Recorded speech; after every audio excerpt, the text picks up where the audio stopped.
Khởi. Xin chào mừng quý vị đã đến với chương trình Vợ chồng son. Đi làm về còn nấu nướng nữa. Tụi bay qua đây tao nấu cơm cho tụi bay ăn. Nấu nướng thì nấu cho 4 thằng ăn. Kính mời quý vị hãy dành một tràng pháo tay thật to, thật kêu để cùng chào đón cặp vợ chồng đầu tiên.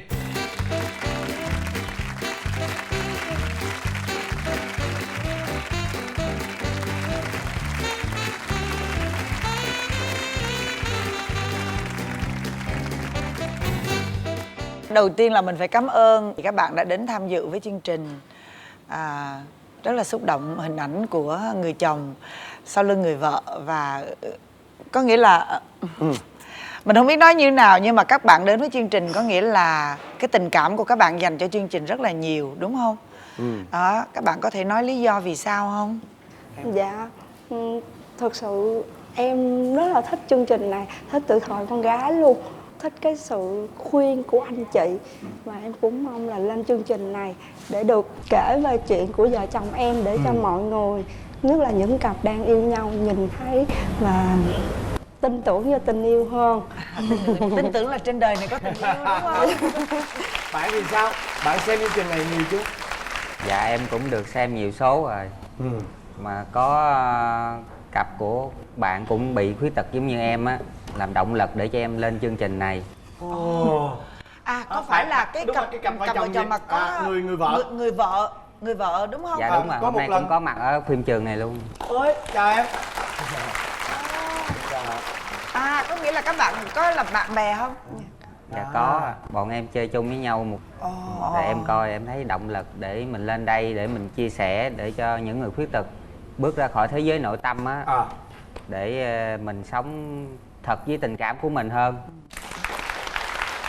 Rồi, bây giờ chúng ta vào cái phần chào đầu đi ha. Dạ. Xin mời hai bạn giới thiệu về mình. Em tên là Nguyễn Đình Tiến, làm nghề nghiệp tự do. Năm nay Tiến nhiêu tuổi rồi? Dạ năm nay em 33 tuổi. Em là Phan Xuân Vi, em 36 tuổi, em là giáo viên mầm non. Vi là... Em lớn hơn Dạ em lớn tuổi. em 3 tuổi. 3 tuổi hả? Trời ơi, nhưng mà nhìn thấy không có hình ảnh, không có nét nào gọi là lớn tuổi hơn bạn này hết trơn á nha. Rồi, chuyện tình cảm của hai bạn như thế nào? Có thể chia sẻ cho Thuận biết. Em kể cho. Em kể đi. Dạ. Em chơi với anh trai của anh này là được 13 năm rồi. Anh trai của anh này cũng bị khuyết tật luôn. Từ thời con gái em thích chơi với những bạn khuyết tật lắm. Xong rồi em cũng có gia đình, sau đó cũng ít gặp nhau. Thì khi mà ông xã em mất thì bé em còn nhỏ, em định bỏ nghề mầm non. Bé là con em á hả? Dạ con em. Là con gái hay con trai? Dạ bé em. Hello. Bữa nay con có ôi trời đất ơi. Ôi xinh quá vậy. Em mấy tuổi rồi? Con tên gì? Con tên Lâm Phan Gia An, con 5 tuổi. 5 tuổi rồi. Gia An đang học lớp mấy nè? Con học lớp la 3. Bây giờ An ngồi nghe ba mẹ nói chuyện nha. Nghe. Dạ. Bây giờ đang kể tiếp cái chuyện mà lúc ông xã mất. Dạ. Thì em là bỏ em định nghề. Em đi ra bán hàng ăn sáng ở Bình Dương. Rồi Thì xong cuối cùng cái đứa bạn á, nó mới nói là chị ở đây có một thân mình, thôi chị về Long An á có tụi em, mà ở đó cũng ngay khu công nghiệp, chị buôn bán cũng được. Cái khi mà đi lên trên đó thì mới nói tụi bay toàn, em xin lỗi em dùng từ này là tại vì em quen rồi với mấy bạn này, em dùng từ em kêu tụi bay què không mà. Đi làm về còn nấu nướng nữa, rồi tụi bay chiều tụi bay qua đây tao nấu cơm cho tụi bay ăn. Chứ tụi bay đừng có nấu nướng gì á, rồi lửa củi được không? Cái là chiều nấu nướng thì nấu cho 4 thằng ăn. Làm bảo mẫu luôn. Làm bảo mẫu luôn đúng không? Thì 3 thằng nhóc kia nó cứ hay qua phụ em. Còn ổng mà về là ổng cứ ôm điện thoại á, đi làm về là ổng ở bên phòng ổng. Tới giờ nấu cơm xong á, kêu mấy đứa kia qua kêu ổng á thì ổng mới qua ổng ăn. Còn không kêu á là ổng cứ nằm bển á. Trong phòng em có 4 người, mấy đứa kia qua nó ăn xong nó chơi bển, ngồi nói chuyện với vợ em, còn em về. Con bé thì nó đạp xe, nó qua nó nói chuyện, cái thấy tội nó quá, cái con nói với nó là về nói với mẹ đi, để cho chú làm ba con được không? Cái về nó kể sao với mẹ nó, rồi xong mẹ nó cũng nói này nói nọ, nói chồng mới chết cũng chưa tới mãn tang được nên chưa có chấp nhận được. Rồi sau khi về ngoài Quảng Ngãi làm đám cho ba bé xong mới vô, xong rồi bọn em mới quyết định sống chung với nhau. Nhưng mà lúc mà em nói với Gia An đó thì bé Gia An trả lời em sao? Gọi bằng chú, sau tự nhiên kêu bằng ba. Trời ơi. Em cấm em nói là con chỉ có một người ba thôi. Giờ mẹ tới chú, tại em cũng hỏi bé là có thích không. Nếu mà thích thì mẹ mới tiếp tục, còn không thích thì thôi. Cái nó nói là nó thích chú Tiến, cái tự động kêu bằng ba. Vậy Khóc. hả? Trời ơi, hỏi Gia An coi. Gia An, mẹ không cho gọi bằng ba mà sao con kêu vậy? Con muốn ba. Con muốn ba hả? Con thương ba không? Dạ không. Thương Dạ hả? không. Rồi con có về nhà ông bà nội chơi không? Dạ có. Ông bà nội thương con không? Dạ không. Vậy con có thương ông bà nội không? Dạ có. Vậy hả? Trời ơi, thương quá đi. Đáng yêu gì đâu. Ôi, ôi. Nhưng mà là với ông bà nội là ba mẹ của em á, là bé nó có gần gũi không? Dạ, lần đầu tiên em dẫn vợ em về với bé về á, là tối đêm đó bé tự động kêu bà nội tối nay cho con ngủ chung với bà nội nha. Xách gối qua ngủ với bà nội luôn. Rồi sáng ra rồi em có hỏi ba mẹ em cái cảm giác của ba mẹ em với bé Gia An không? Ba anh Tiến thì mất rồi, có Ba mẹ. À vậy đó hả? Còn mẹ thì mẹ nói em sao? thì mẹ thương lắm. Thôi gì cũng mừng quá à. Thiệt tình luôn á. Cái mối Chúc tình- mừng đó. Mối tình đẹp á. Nghe nè, rồi bao lâu thì tụi em mới là tiến tới hôn nhân? Dạ tụi em mới tổ chức hôm tháng 7 vừa rồi. À vậy đó hả? Vậy từ cái thời điểm đó cho tới bây giờ thì có Gặp những khó khăn gì không? Dạ có những thời điểm vợ chồng em khổ lắm. Tại vì hồi trước ba bé em mất á, thì có để lại một ít cái bảo hiểm. Thì trong cái bảo hiểm có một số tiền. Thì em có nói với ông xã em là mình không có sống vô số tiền đó được, để mua một cái gì đó cho con, để sau này mà con nó lớn lên nó vẫn còn có cái để lại của ba nó. Thì vợ chồng mới xác định là đi mua miếng đất. Thì khi mà mua xong rồi đến hồi con em bệnh đó, bán không được thì con em đợt đó bác sĩ chỉ định mổ. Là bắt đầu từ lúc đó là em thương ông này đó, em xác định là không bao giờ em bỏ ông, chỉ có bật ổng bỏ em chứ chắc chẳng bao giờ em bỏ ổng á. Là ổng âm thầm, ổng nói gì với em á, ổng gọi điện về cho mẹ dưới nhà á, là dưới nhà mẹ có phân cho ba đứa con trai 3 lô đất. Thì ổng gọi điện về cho mẹ em nói là giờ con bé bị bệnh vậy đó, ổng xin là cho ổng bán miếng đất. Mà ổng gọi điện cho cái anh kế bên nhà là bán cho anh đó, mắc rẻ gì cũng bán hết đó, để lấy tiền lên mổ cho con em. Xong rồi anh đó đồng ý mua rồi, anh mới nói với em là chuẩn bị đi về quê lấy tiền lên để mà làm cho con bé. Thì em nói là không, chuyện đó để từ từ, tại vì bây giờ chưa phải là thời điểm để mổ đâu. Em cũng tư vấn bạn bè rồi, chưa nên. Cái ổng nói là không, ổng quyết định rồi, giờ bác sĩ chỉ định thì cứ làm đi. Thì em nói là không, đất cứ để đó đi, chưa cần thiết. Nhưng mà An bị cái gì? Nó bị nhẹ chị, mà ảnh cứ làm quá. Là bác sĩ thì nói là do nó bị amidan mà. Nhưng mà em tư vấn bạn bè em thì bạn bè nói là chưa cần thiết, để cho bé lớn lớn một tí rồi. Bây giờ cái quan trọng là mình giữ ấm cho con thôi. Sau cái sự việc đó thì em biết là mình chọn đúng người cha cho con rồi. Tụi em yêu nhau như vậy, vượt qua bao nhiêu khó khăn vậy, rồi cưới nhau rồi có thấy tật xấu của nhau không, hay là cái gì cũng tốt hết? Nó cười kìa, mong muốn thay đổi luôn đi. Mong muốn đi, cô ấy mong muốn sao? vợ thay đổi gì nè? Bớt ghen rồi bớt giận hờn vu vơ lại đi. Đó. Còn em Vu vơ, sao? giận hờn vu vơ. Hả? Dạ, ông nóng tính lắm. Và cách dạy con của hai vợ chồng á, nó hơi khác nhau. Em quan điểm của em là vì ba bé mất một lần rồi, bây giờ dù em với anh Tiến có bù đắp cỡ gì đi chăng nữa thì bé Gia An của em nó cũng là một đứa trẻ thiệt thòi so với cùng lứa tuổi rồi. Thì em mới nói là chắc gì mình sống đời, lỡ mình có chuyện gì giống ba nó thì sao. Nên bây giờ cứ để cho nó tự lập. Nhưng mà anh thì anh lại bao bọc theo con kiểu là ôm vào lòng. Anh cứ sợ là con làm việc đó không được, con làm việc đó không xong, con như thế này, con ốm, con... Em nói là đừng quan trọng chuyện mà ốm, chỉ quan trọng chuyện là không có mình, con vẫn tồn tại được. Bé Gia An ơi, bé Gia An ơi, Dạ. sao con khóc vậy? Sao con khóc? Sao vậy con nói đi, con lên đây nè. Vậy sao em khóc vậy? Em nói bác nghe coi. Sao em khóc? Sao? Mẹ con nói con muốn khóc. Con nhìn mẹ con thương hả? Đúng không? Bác Vân thấy như vậy nè. Gia An 5 tuổi rồi, 1 năm sau là Gia An vô lớp 1 rồi đó. Lớp 1 rồi. Mà như vậy khi mà con vô lớp 1 rồi đó ha, là con đi học, là lúc đó là con phải tự đánh răng, tự rửa mặt, lúc ăn cơm là phải tự đút nè, đúng không? Tức là tất cả các bạn đều như vậy hết. Mà nếu mình mà không tập trước ở nhà là mình sẽ bị thua các bạn. Ăn thua. Hiểu không? Cho nên là bác Vân thấy như vậy nè.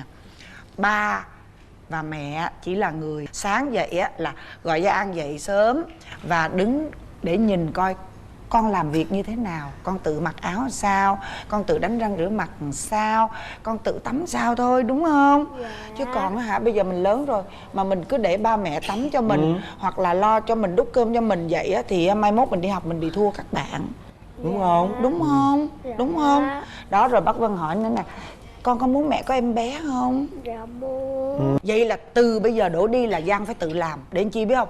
Mai mốt mẹ mà có em bé, Giang phụ mẹ chăm em bé giùm cho mẹ. Đúng không? Lúc mà con bảo vệ cho em. Đúng không? Trời ơi thương. Dạ An có muốn nói gì với ba không? Muốn nói gì? Nói đi, nói ra ôm ba nói ra ôm ba. Con yêu ba. Ôi. Ôi, sợ mẹ buồn không kìa? Mẹ ganh kìa Giang ơi, mẹ ganh kìa, mẹ ganh kìa. Ý trời đất ơi. Thương quá trời luôn à. Ôm lắm á. Chị thấy như vậy nè, cái suy nghĩ của vợ em là đúng. Tại vì chị có con gái chị biết. Bây giờ bé nó 10 tuổi nhưng mà từ lúc mà cháu vô lớp 1 á là nó đã tự nó set up luôn quần áo của nó không cho mình đụng vô luôn á. Nó đi học hoặc đi chơi nó mặc đồ gì là nó mặc theo cái ý của nó. Thì chị nghĩ như vậy nè, em nên theo cái cách của vợ em là hay nhất. Dạ em sẽ cố gắng thay đổi. Cố gắng đi Dạ. nha. Em cũng muốn ổng thay đổi nữa chị. Em thay đổi gì? Em muốn ảnh có một cái định hướng nghề nghiệp á. Có nghĩa là công việc bây giờ của ảnh thì không ổn định. Ảnh là vẽ rất là đẹp. Hoặc là công việc về nhà thuốc á thì nó cũng phù hợp với ảnh nữa. Ảnh không chịu đi học. Nhưng mà giờ chị hỏi em là hiện giờ á, cái nguồn thu nhập của em á là nó là do những công việc tự do của em. Dạ chủ yếu là em mua đất, mua đi bán Tức là lại. mua đi bán lại đúng không?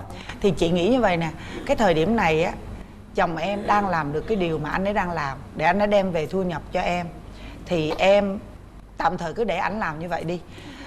Không, để chị nói cho nghe. Anh làm như vậy và anh cảm thấy tự tin với cái việc mà anh đang làm.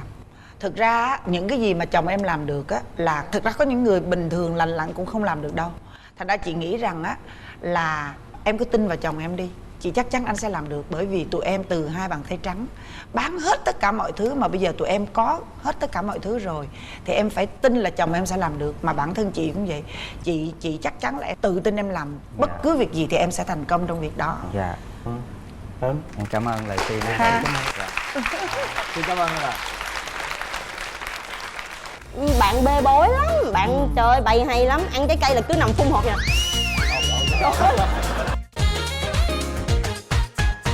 Bây giờ thì xin mời quý vị chúng ta hãy dành một tràng pháo tay để cùng chào đón cặp vợ chồng tiếp theo.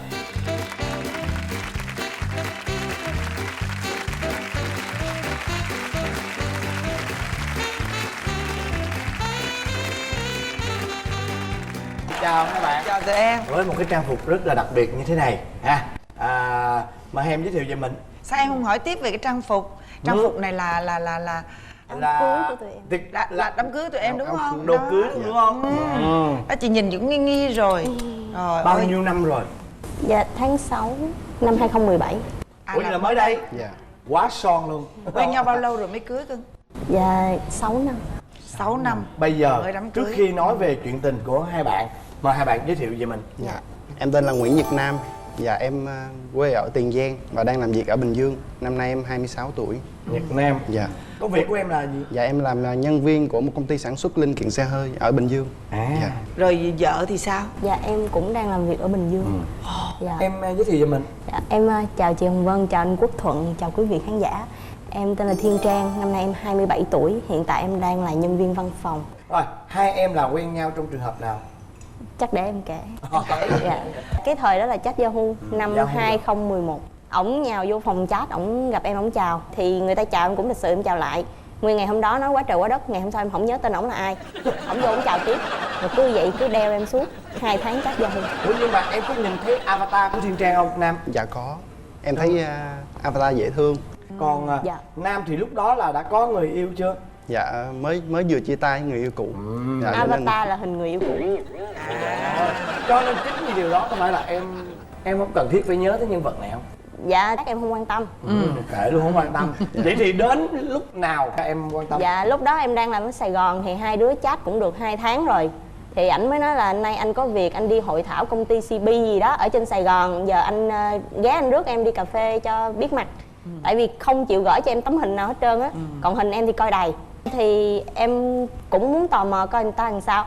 Thì tới công ty em chắc 4 giờ 4 rưỡi gì đó. Rồi cái em đứng ở trên văn phòng em ở trên lầu 2. Em nhìn xuống. Trời ơi, áo sơ mi trắng, tay dài để tới đây, không xăng lên. Đầu dẹt hai bên. Cái kiểu mà hồi năm 93 á. Kiểu đang trường phải không? Dạ, mà còn quét dầu dừa nữa, nó bóng láng. Ôi, xeo hay là dầu dừa? Em khẳng định là dầu dừa, sau này anh khẳng định với em đó là dầu dừa. Dầu dừa. Dầu dừa của mẹ, dầu dừa của mẹ. Phải chi ngày xưa xài dầu dừa thì đâu có bị mái tóc như thế này. Thì em thiệt là em cũng hơi bị hình thức. Thì em nói trời ơi bác này quê thiệt rồi. Cái em mới nhắn tin em nói trời anh ơi bữa nay sếp nói có việc đột xuất chắc cầu Từ chối. trễ lắm em mới về được thôi. Ông nói Trốn, thôi trốn. anh cứ đi công việc của anh đi. Khi nào anh em mình rảnh thì gặp. Lúc đó làm sao Nam? Em thì em cũng nghe nói là em biết rồi, em biết là chắc trốn em đó. Nhưng mà từ dưới quê lên nó vậy, với lại thấy cũng dễ thương quá. Thôi thì cố gắng chờ. Dạ. Đứng bao lâu? Em chờ tới đó là 6 giờ mấy gần 7 giờ, trời chuyển mưa đen thui luôn. Mà em ngồi em chờ riết rồi cái không biết sao thấy chịu không nổi sao á. Cái xuống. Không phải, tại công ty về hết rồi. Không về người ta đâu đóng cửa được. Rồi em hồi đó là em đi xe buýt đi làm. Giờ xe buýt cũng hết rồi. Không để bác chở về, sao về? Thì xuống. Dạ. Rồi đi xuống rồi gặp Rồi, sao? dễ gì nói chuyện xong rồi bác giờ bác rủ đi ăn nữa rồi phải không? Dạ, xuống thì chở em về nhà trọ trước để em tắm rửa thay quần áo. Sao nữa, cho về tắm rửa rồi hốt đi đâu? Dạ hốt đi cà phê. Dạ cũng nói chuyện tào lao vậy thôi. Hỏi thăm làm việc có áp lực, có vui không, có Nói chung hỏi thăm Dạ, nhau. đúng rồi. Đó, Dạ. cho nói đủ thứ chuyện hết. Dạ. Thực ra hôm đó là đã yêu chưa hay là sau đó bao lâu rồi mới yêu? Em là cú xét rồi đúng không? Mới Em vừa là nhìn gặp thấy là là thấy cú đáng xét rồi đó, đáng rồi đó. Nhưng mà Đó. còn bạn này thì bao giờ mới là ghiền cái Em không có thích ảnh. Tính là đi cà phê bữa đó đi cho xong rồi ổng về quê em đâu làm gì được mình ở đây xa mà. Mà lì lắm về là gọi điện liên tục. Em thì lịch sự em cứ nghe. Trời ơi gọi điện nói heo bò chó gà. Hết chuyện kể luôn chuyện cô hàng xóm luôn. Người ta làm cái gì cũng biết hết. Em nói trời nhiều chuyện quá. Cái gì cũng biết hết. Thì 6 tháng em nhận lời yêu ảnh. lý do? Em chấp nhận tại vì em thấy ảnh yêu em nhiều. Thật ra lúc đó em cũng không có yêu. Và với lại em cũng không có yêu ai hết. Cho nên là ảnh là người em có tình cảm nhiều nhất trong tất cả những người đàn ông em biết. Lúc đó em có biết là chị, tức là vợ em là cái tình cảm đối với em chỉ là cái tình cảm hơn mức bình thường không? Dạ Tức là biết. em cảm nhận được Chưa điều đó yêu, đúng không? Dạ được, dạ biết. Nhưng mà với em thì là yêu cô này rồi. Dạ em yêu. Gọi năm nay là yêu đơn phương à? Dạ đúng rồi đó. Yêu nói chung là yêu đơn phương nó đau lắm. Nói chung là nó đau, nó khó Mấy chịu năm? lắm. Tới khi cưới luôn đó. Là Là em mới vẫn cưới chưa đây. yêu anh này. Là mới cưới đây là tháng 6 vừa rồi. Dạ. Rồi bây giờ yêu chưa? Dạ yêu chứ. Tức là sau khi cưới là yêu liền. Dạ. Sau đêm tân hôn đó đúng không? Hay sao?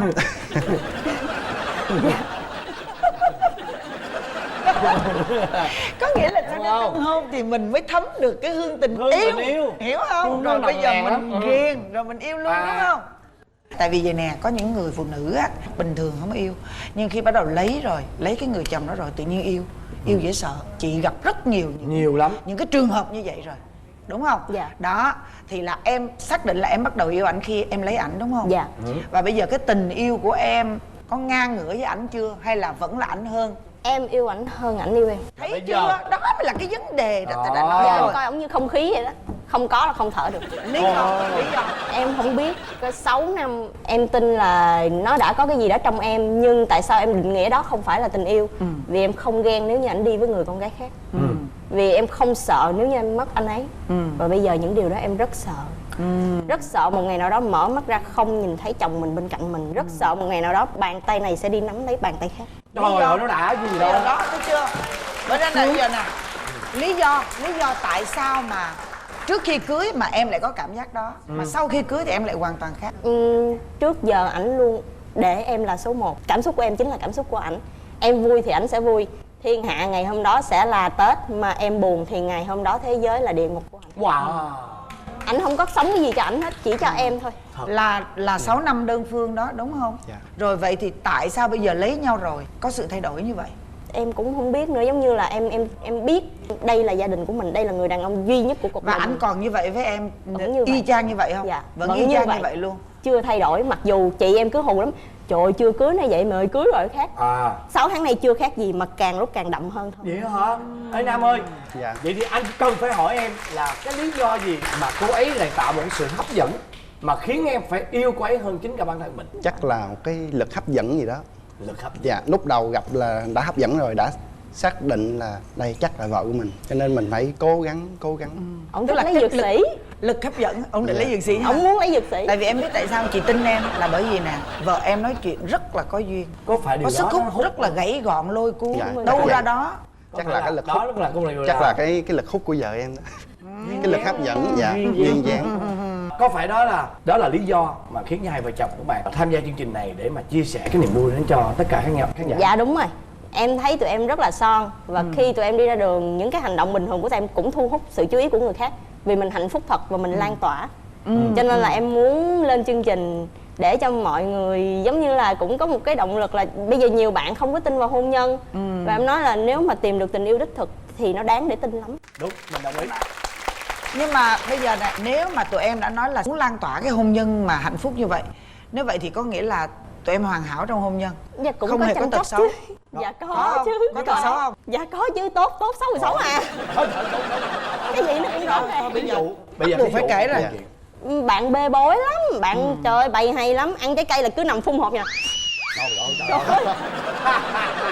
Mà em á, em kỹ khủng khiếp, em kỹ một cách biến thái là em về nhà là em sẽ lau từ trên trần nhà xuống tới dưới nhà, và ngày nào cũng vậy chứ không phải Tết mới lau. Trời ơi, Nhà kiểu em cách biến thái luôn. 365 ngày như ngày Tết, luôn luôn sạch, và mẹ em với dì em rất tự hào vì em điều đó. Con gái kỹ lưỡng lắm. Trời ơi, em nói ổng hay lắm, một mình bày mà bằng 8 người bày á, dọn không kịp với bác luôn. Ôi ôi vậy Mà tới chừng kêu á là anh ơi phụ dọn đi, cái mặt xị vậy lẩm bẩm cằn nhằn á, nhưng mà không có dám cho em nghe. Thì những lúc đó em hay quát ổng, nói gì đó không vui hả, không vui vậy. Cái mặt gì nó còn hơn quát nữa đó, là thiệt á. Ủa Nam ơi, sao nó nghĩ là em bày hay vậy đó Nam? Em thì đi làm cả ngày, thì được có ngày chủ nhật là mình muốn nấu gì đó cho vợ, ví dụ bài biện nấu. Mà em thì có cái tật là bày ra nấu xong rồi mới dọn. Dạ. Còn vợ em thì có một cái biến thái về dọn sạch từ sẽ A tới Z, luôn dạ, rồi. sạch sẽ. Ừ. Dạ, cho nên là không có được Rồi. vừa lòng, cho nên là hay la. Chỉ vậy thôi. Coi như tật xấu đầu tiên là bừa bộn. Dạ. Với làm biến. Làm biến là thứ nhì, rồi cái gì nữa? Rồi có hai cái đó. Hai cái thôi. Đó, rồi còn Dạ. vợ có tật Ủa xấu. Nam, anh nghĩ là vợ em á, trong mắt em là một bà tiên hoàn hảo đúng không? Dạ. Không Nói có chung tật là xấu không?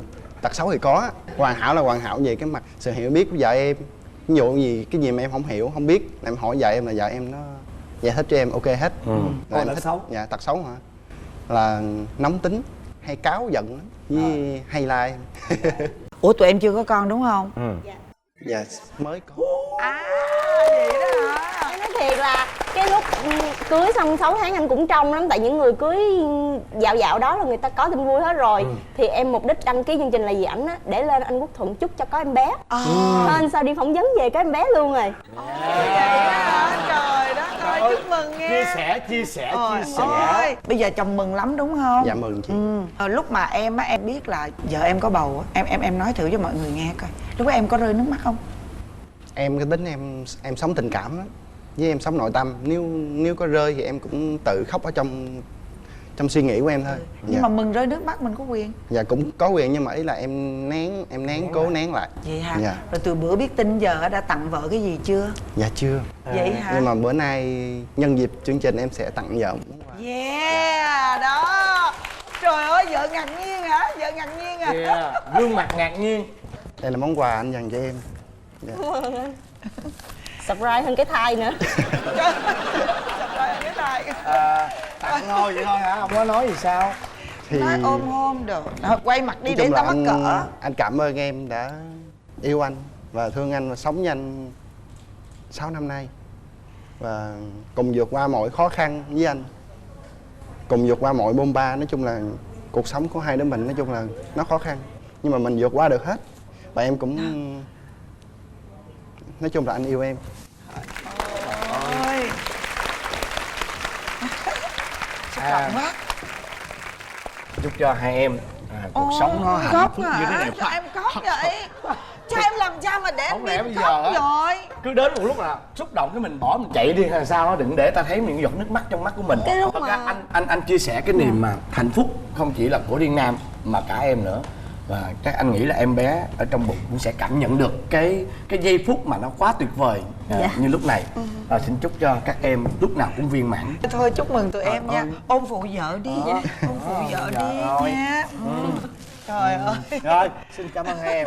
Xin chia sẻ niềm hạnh phúc với hai em nha.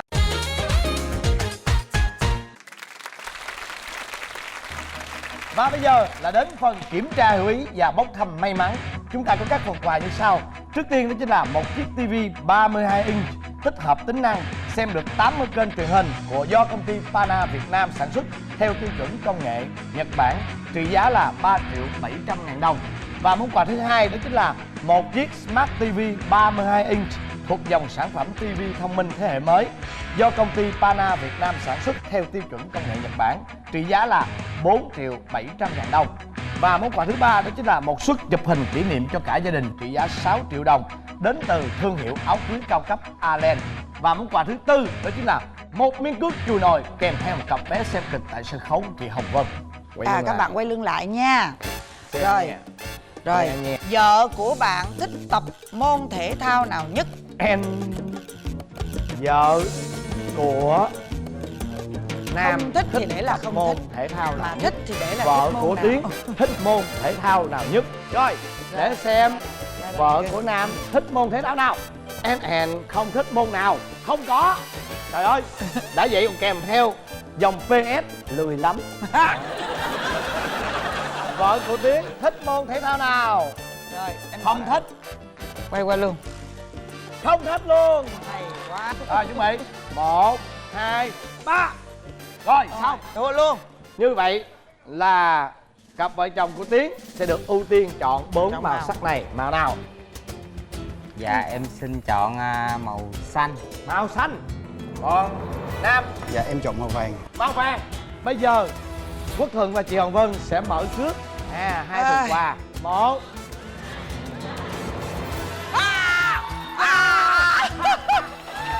Một.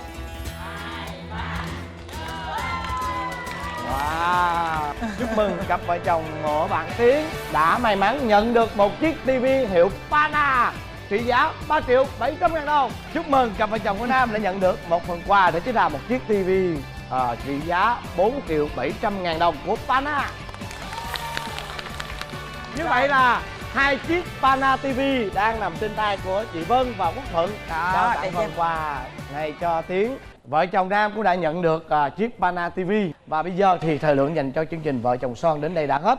Và mỗi tối Chủ nhật hàng tuần lúc 22 giờ chúng ta sẽ lại gặp nhau trong chương trình Vợ chồng son trên kênh HTV7.